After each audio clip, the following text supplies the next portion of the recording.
Do you think kidnapping, abducting, and killing thousands of people will affect an election? It's a naive question, which is to say, an American one. History suggests the answer is yes, but not immediately and never in the way the architects of force expect. I'm Carl, and welcome to Mind Chimes magazine. In 1999, at the end of the Clinton years, the United States government committed an act so visually jarring that it collapsed the distance between policy and panic.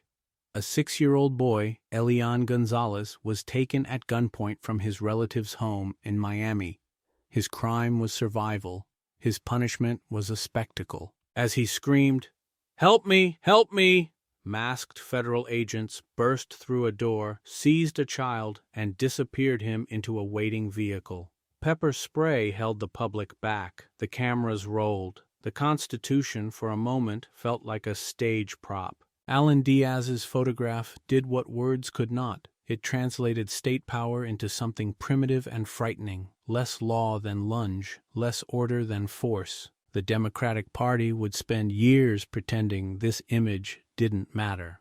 Florida proved otherwise. Hispanic voters noticed. Swing voters noticed. Al Gore lost by a margin thinner than denial.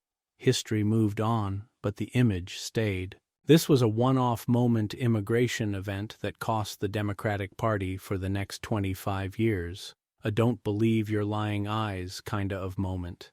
A Clinton lawfare on humanity moment. A let's build a private prison system to protect pedophiles from the masses. This moment would change Americans' trust of government instinct, which was a government that traumatizes children, any children, is up to no good. Fast forward. Minnesota. Different uniforms, same masks, more guns, fewer explanations. This time, the targets are not symbolic children, but neighbors, nurses, workers, parents, people whose only distinguishing feature is proximity to federal suspicion, raids without warrants that feel legible, detentions without clarity, deaths explained later, if at all. The government insists this is enforcement. The public sees something older. Men with authority arriving uninvited, faces hidden, accountability deferred. What elections measure is not ideology. They measure trust, and trust erodes not in policy debates, but in moments of rupture, when the state appears not merely strong, but indifferent. People do not forget how power felt. The lesson of 1999 was never about immigration. It was about legitimacy, about whether the government recognizes the humanity of those it acts upon, or merely their usefulness as proof of control. Minnesota is not an outlier, it is a rehearsal. When voters see force without proportion, secrecy without necessity, and violence without consequence, they do not become radicals overnight.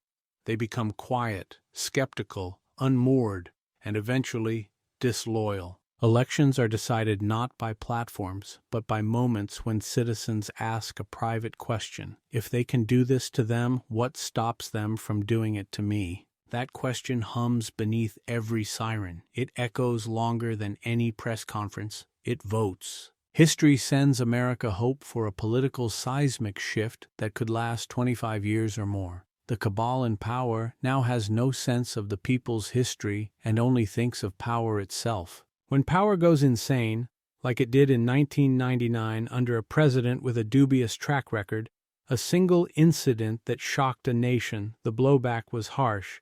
Now let's imagine the blowback from murder, kidnapping, abductions, and warrantless searches. Both history showed, and today we have power over constitutional rights, human rights abandoned, and word to the Republican Congress, you will be out of power for a long, long time. It not just me who doesn't forget, the people won't either. That's today's Mind Chime. Carl's Mind Chimes. Like, subscribe, share. Democracy has a memory.